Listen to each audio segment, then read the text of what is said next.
Forget everything you think you know. Okay, picture a martial arts master in a silk uniform. He moves with practiced grace. His feet glide across a polished wooden floor. He performs a kata, a sequence of movements passed down for centuries. Each strike is perfect. Each block is precise. The air cracks with the snap of his gi. Now picture a dark alley. Two figures shove a third against a brick wall.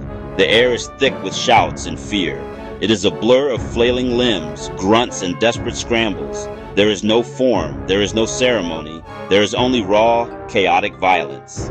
The two scenes could not be more different. This stark contrast lies at the heart of a difficult conversation.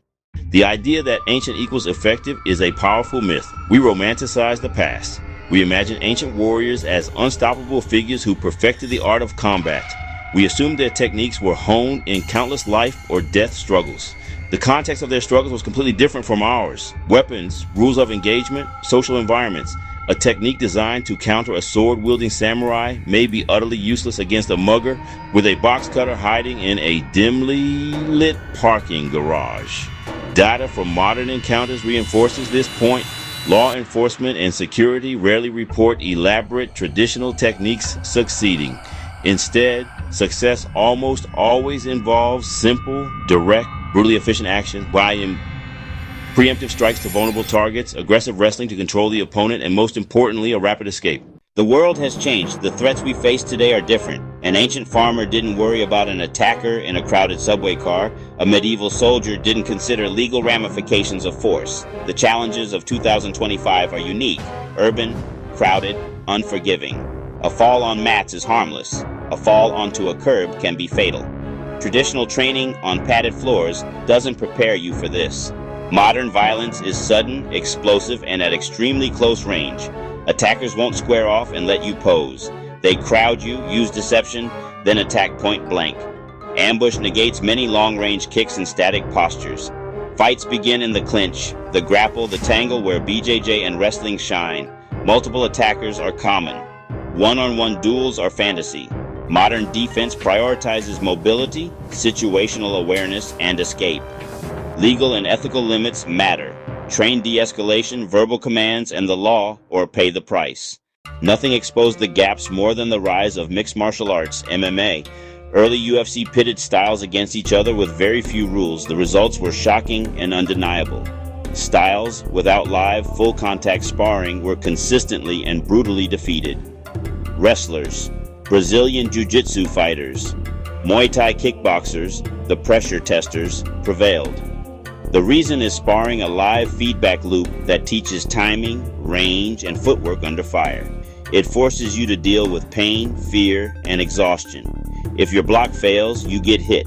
If your takedown defense is weak, you're on your back. Trial by fire forges realistic, reliable skills. MMA exposed three gaps: ground fighting, takedown defense, and transitions between ranges.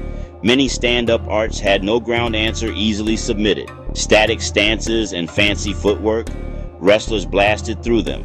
This isn't an indictment of heritage, but of methodology. Sport labs strip myth and leave what works.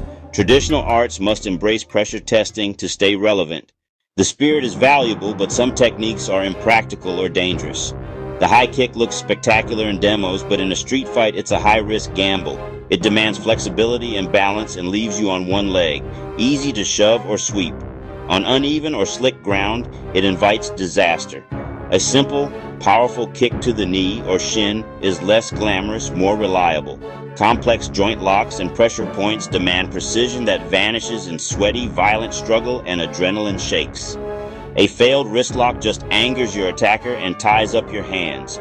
Gross motor movements, takedowns, and chokes survive chaos. Deep, wide stances build strength but kill mobility when it counts. Rooted feet make evasion, angle changes, and escape harder. A more athletic, mobile stance, like boxing or MMA, adapts better to unpredictability. Rigid, formal blocks can fail against flurries. A guard or shell with head movement, parries, and footwork absorbs and deflects multiple angles, far more realistic than blocking a single telegraphed punch. Active defense is resilient. Effectiveness beats aesthetics every time. To criticize combat effectiveness isn't to deny immense value. These systems build people, discipline, mental fortitude, cultural heritage. Daily practice, forms, and respect rituals cultivate discipline that permeates life. One of the greatest benefits is mental calm and focus, mindfulness. In high stakes, calm thinking can be the single most important survival factor.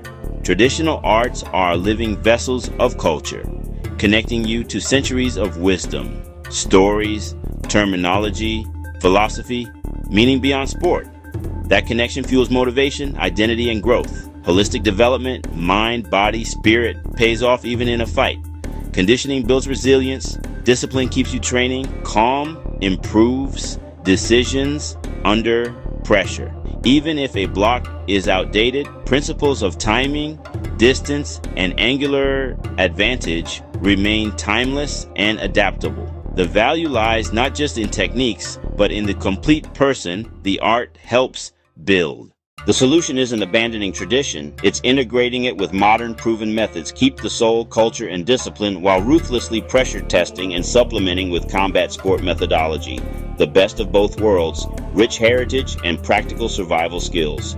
Re-evaluate goals. If self-defense is primary, training must reflect it. Aliveness means timing, energy, motion partners resist and pursue their own goals. Done safely, but it must be done. Drills become dynamic, unpredictable.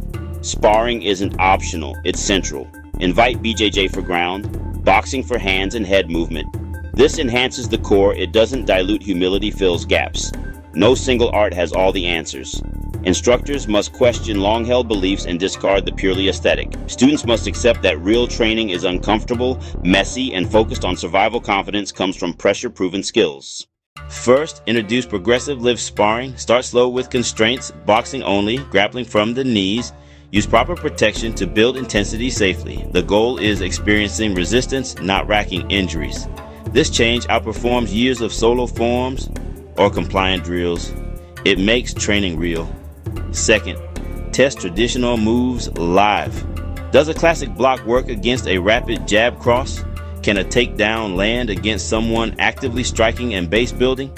Reality check results. Reframe as principles or remove if outdated. Adjust the curriculum honestly. Third, get off the mats. Train on asphalt, in narrow hallways, on stairs, in low light with noise and chaos. Environmental factors change everything. Experience them safely before they're real. Finally, teach law, ethics, and de-escalation. A fight avoided is a fight won. Schedule regular cross-training, wrestling takedowns, BJJ ground survival. Honor the past, prepare for the future. The debate between tradition and modernity doesn't have to be a war. It should be a dialogue. The path forward in 2025 is balanced, skilled and wise, dangerous and disciplined. Honor roots, culture, philosophy, rituals. These are treasures. Don't discard them for pure function. At the same time, be honest about modern violence. Add live sparring, pressure testing, and cross-disciplinary learning. A move that looks beautiful in a demo but fails in an alley is a dance step, not a defense. Strength is physical, mental, and ethical. Train the body to be capable and the mind to know when to use it. Grapple to survive, create space, and escape. Respect history. Don't be imprisoned by it. Trim dead branches, graft stronger ones. Keep what is true. Test what is taught. The balanced path leads to true mastery. If this resonated, comment, like, and subscribe. Train hard, train smart, and stay safe.